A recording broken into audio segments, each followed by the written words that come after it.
मध्य प्रदेश में सरकार बने 3 हफ्ते से अधिक हो गया है, लेकिन कैबिनेट के विस्तार के बाद अब विभागों को लेकर मंथन किया जा रहा है। हमारे साथ वरिष्ठ पत्रकार और नवदुनिया के संपादक जी हैं, संजय सर, हम उनसे बात करेंगे। सर, कैबिनेट का विस्तार भी हो गया, मुख्यमंत्री भी बन गए हैं, लेकिन विभाग नहीं बैठ रहा है, इसको लेकर अटकलें क्या है सर? क्योंकि चर्चा का विषय बचे हुए मध्य प्रदेश में। देखिए, अटकलें तो चाहे जो लगाइए, पर जो मुख्य कारण है वो ये है कि शायद केंद्रीय नेतृत्व इस विषय में कुछ सोच रहा है और विभागों का बंटवारा केवल मुख्यमंत्री मोहन यादव को नहीं करना है। उनकी भूमिका मुझे लगती है कि सीमित होगी।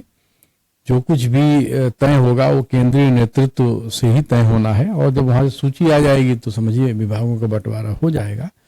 मुझे जैसा महसूस हो रहा है, जो देख करके परिस्थितियों से लग रहा है कि मोहन मंत्रिमंडल में जो मंत्री हैं उसमें अधिकतर ऐसे लोग हैं जो भाजपा के वरिष्ठ नेता हैं और जो खुद ही मुख्यमंत्री पद के दावेदार थे।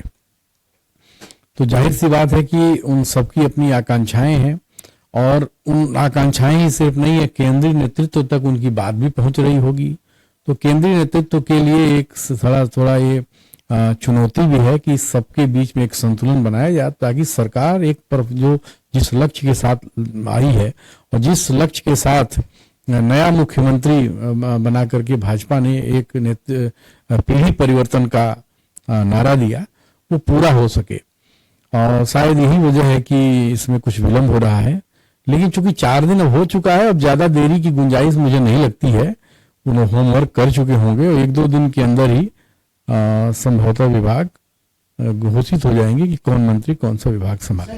ये देखने को तो नहीं मिल रहा है कि जैसे मध्य प्रदेश में खनिज है, आबकारी है, नगरीय निकाय है, इस तरह से बड़े बड़े विभाग है वो चुनिंदा लोगों को देने की तैयारी करे कैबिनेट मंत्री को। इस तरह से देखिए, हर विभाग महत्वपूर्ण होता है। अब चूंकि परसेप्शन हमने बना रखा है कि आबकारी है, खनिज है, तो यही सबसे महत्वपूर्ण विभाग है। क्यों महत्वपूर्ण विभाग है? जो आम आदमी से जुड़े हुए सामान्य से विभाग जिनको आप मानते हैं वो भी बहुत महत्वपूर्ण है, जो लोक कल्याण के काम से जुड़े हुए हैं। बस देखिए क्या है ना कि देखने का अपना नजरिया क्या है। लोग मालदार विभाग समझते हैं कि बहुत फंड है इसमें बहुत ज्यादा मतलब प्रभाव है इसमें, इस तरह की बातें लोग करते हैं। लेकिन जितने भी विभाग सरकार में हैं उसमें से कोई विभाग ऐसा नहीं है जिसे हम गैर महत्वपूर्ण कहें और किसी न किसी को तो ये मिलना ही चाहिए वो विभाग। सर, मेरा लास्ट सवाल ये है, क्या ये लोकसभा चुनाव 2024 में जो होने जा रहा है, उन लोकसभा चुनाव को ध्यान में रखते हुए जो मंत्रिमंडल का विस्तार हुआ सर? क्या लोकसभा चुनाव को ध्यान में रखते हुए मंत्रिमंडल का विस्तार हुआ है, ये भी एक अनुमान है। लेकिन देखिए क्या है ना कि लोकसभा चुनाव को ध्यान में रखते हुए ही विधानसभा का चुनाव भी लड़ा गया यहाँ पर और ये माना गया था कि मध्य प्रदेश विधानसभा के चुनाव में अगर भाजपा का प्रदर्शन खराब होता है तो 2024 खराब हो जाएगा। लेकिन सभी अनुमानों को किनारे करते हुए भारतीय जनता पार्टी ने असाधारण प्रदर्शन किया। 163 सीटों पर सफलता प्राप्त की, जो बहुत ही अच्छा प्रदर्शन है।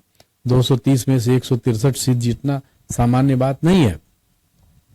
और जितने भी जो राजनीतिक पंडित थे उन्होंने तरह तरह के अनुमान लगाए, तो सबको झुटला दिया। तो भारतीय जनता पार्टी तो उस विधानसभा का चुनाव ही ये मान के लड़ रही थी कि इस चुनाव का परिणाम लोकसभा के चुनाव को प्रभावित करेंगे, इसलिए वो उसको सेमीफाइनल के रूप में मान रही थी और जीत गई। तो जहां तक मंत्रिमंडल के गठन का सवाल है, तो इसमें भी जो लोग शामिल किए गए हैं वो उनको व्यापक उनका असर है और वो निश्चित रूप से इसका ध्यान रखा गया है कि लोकसभा चुनाव में उनकी कैसे और क्या भूमिका हो सकती है। तो आप मान सकते हैं कि लोकसभा चुनाव को भी ध्यान में रखकर मंत्रिमंडल में चेहरे तय किए गए हैं।